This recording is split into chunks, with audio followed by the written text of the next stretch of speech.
No formato dado anteriormente, né, desde o começo desses áudios, a estruturação do partido dominante, que é expandido a partir do sentido de que uma proibição só deve ser ministrada tendo como critério de que existem os aderidos, aqueles que estão inseridos no contexto do partido dominante, e os que não compartilham com as ideias de dominação. Quer dizer, são dois pesos, né,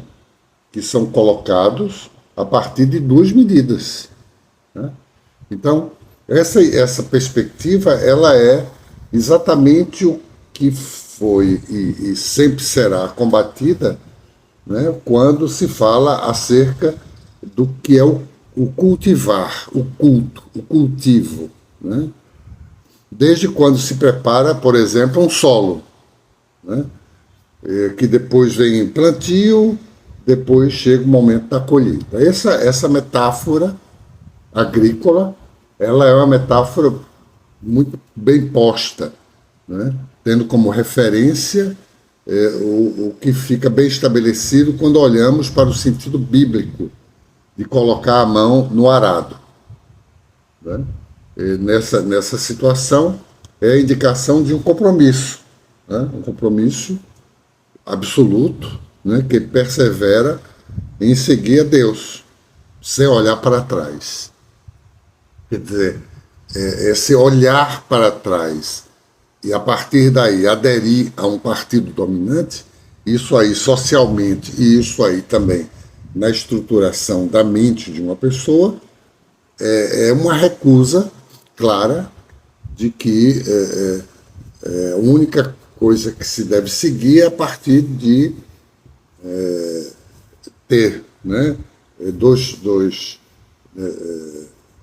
uma medida, né, para qualquer peso, seria isso, né?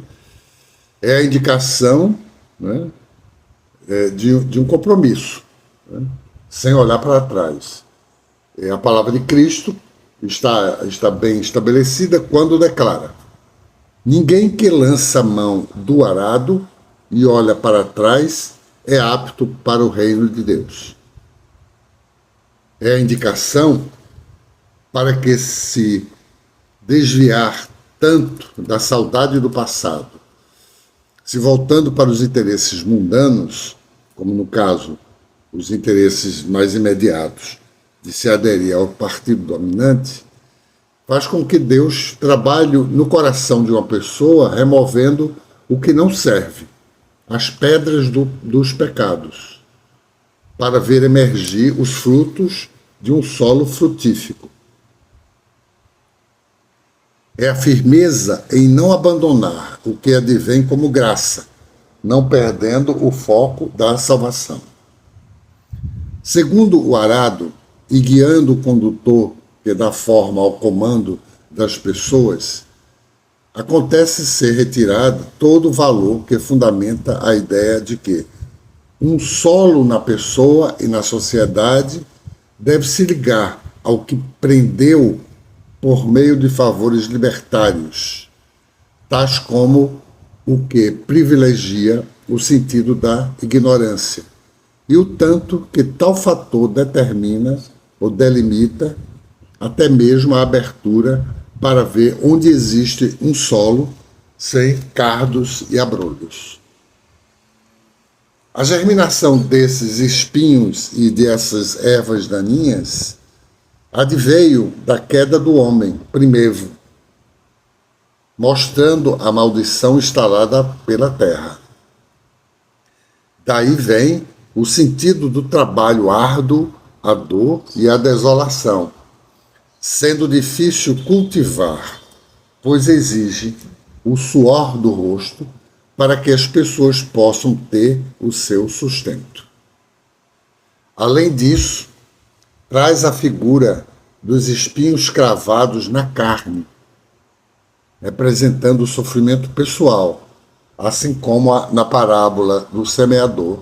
apontam para as angústias presentes na vida que podem sufocar a palavra de Deus. Por fim,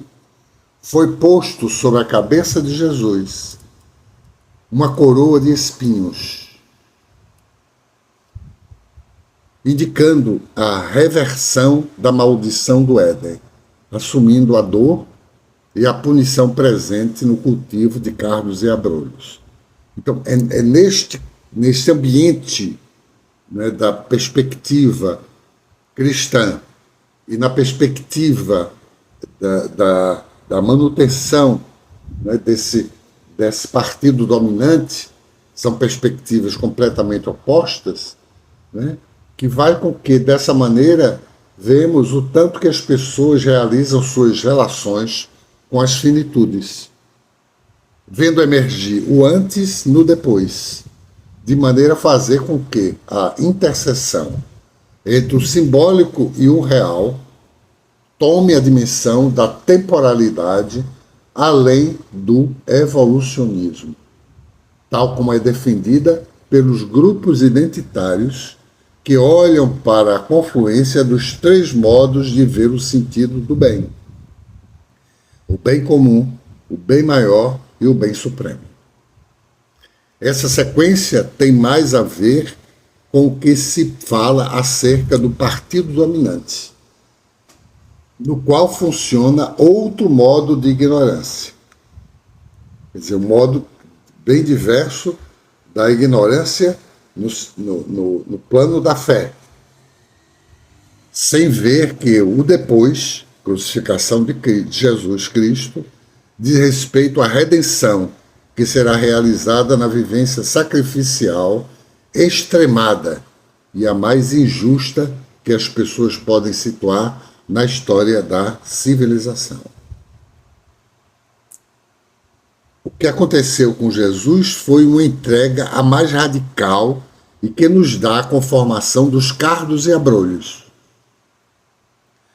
que ambos funcionam no contexto do lidar com as finitudes que norteiam cada pessoa. Dessa maneira, o tema da ignorância tem informações diversas, dependendo do eixo mostrado pelo sentido de cada uma, como é o caso de vermos o tanto que é motivo de elevação quando acompanhamos o pensamento poético de Manuel de Barros, o que denominou como o livro das ignorâncias, de 1993. E aí ele vai trazer o tema